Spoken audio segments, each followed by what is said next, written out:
Whatever happened to the cottage garden?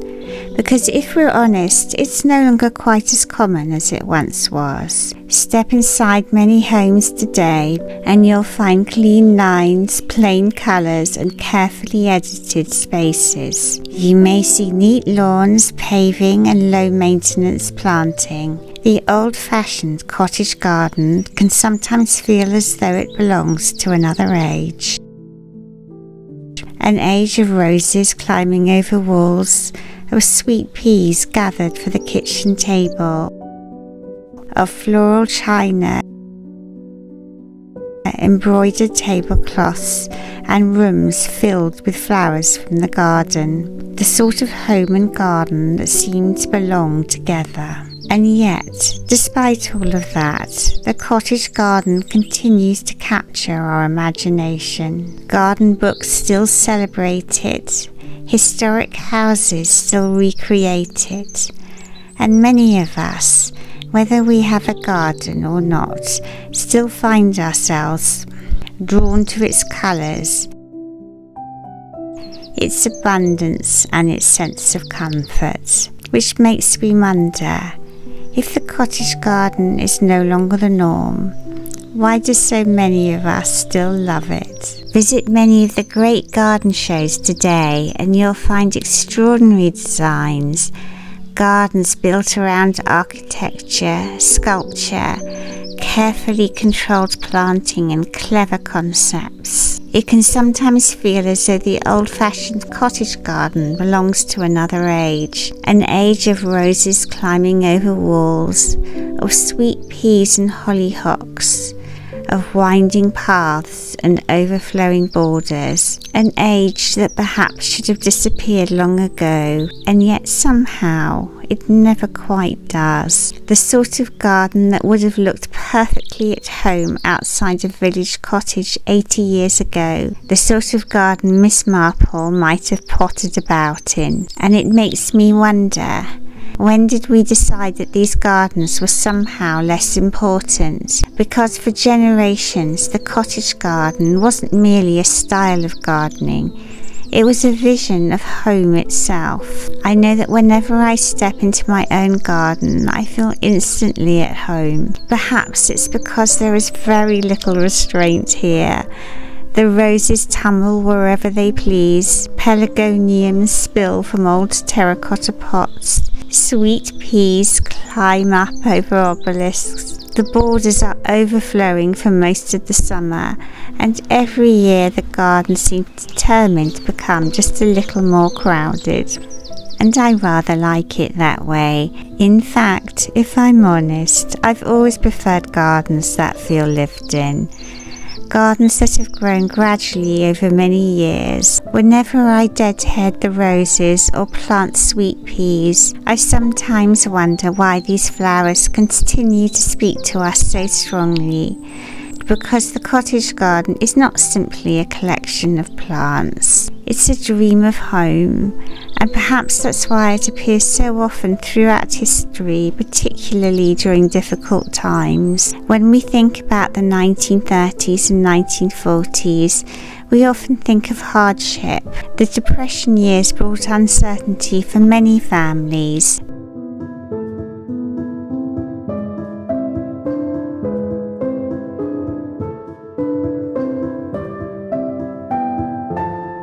Then came the war years, rationing and the Dig for Victory campaign. People grew vegetables wherever they could.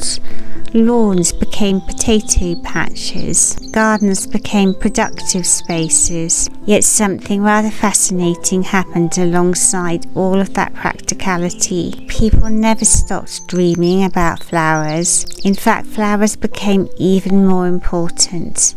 The cottage gardens seemed to appear everywhere, not only in gardens themselves, but inside the home. Cottage gardens appeared on embroidery transfers for tablecloths and bed linen.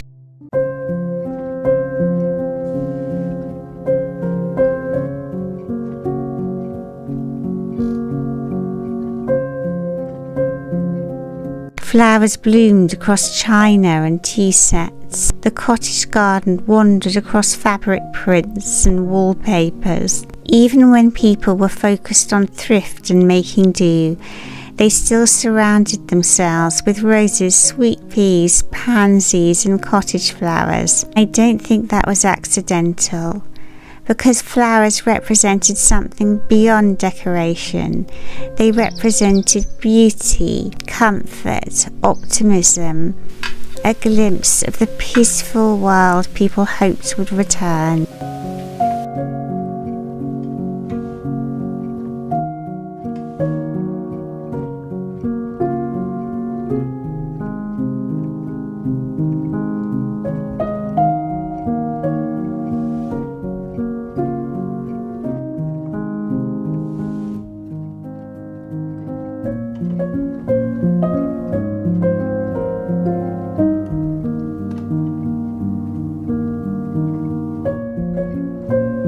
When I look at vintage embroidery from the 1930s and 1940s, I'm always struck by how often the designs resemble a cottage garden border. Sprays of roses, sweet peas, garden flowers tumbling across linen. The same flowers that grew outside appeared stitched onto the things people used every day, and perhaps that tells us something. Even in difficult times, people wanted beauty close at hand. They wanted reminders of summer, reminders of home, reminders that life contained more than shortages and worries. The cottage garden became part of that dream. As the years passed and prosperity returned, those flowers didn't disappear. They remained firmly woven into everyday life. The floral prints of the 1950s were often filled with the same cottage garden flowers that had decorated wartime embroidery in China. The roses remained, the sweet peas remained, the hollyhocks remained. The cottage garden had become timeless. Which is perhaps why I find myself drawn to floral dresses from the 1930s, 1940s and 1950s alike. Whether I am wearing a dress made from a vintage pattern or an original vintage garment, I often feel as though I am carrying a little piece of the garden with me. The flowers moved from the garden to the fabric and onto my china tea sets, all part of the same story.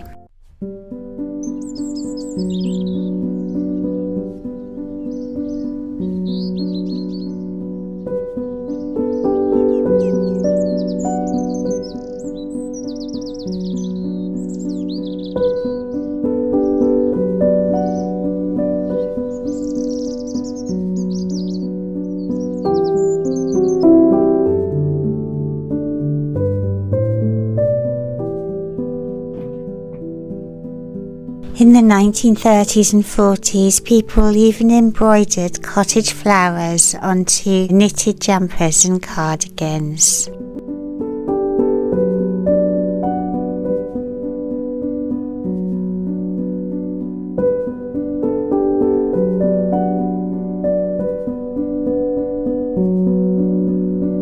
Even jewellery like earrings often featured cottage garden motifs like these glass pears. As you can see, I'm also wearing a 1940s cotton dress decorated with watering cans and vegetables, a fun novelty print that echoes the Dig for Victory campaign of the time.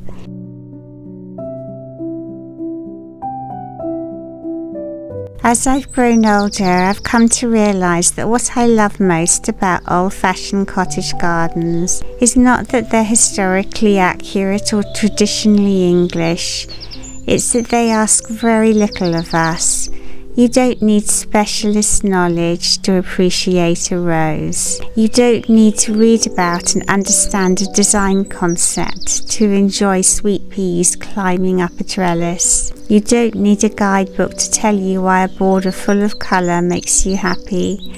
The pleasure is immediate and instinctive, human. Perhaps that's why cottage gardens continue to endure. not because they're clever, but because they're generous. They overflow, they share their colour freely, they invite birds and bees, they spill through gateways and over walls.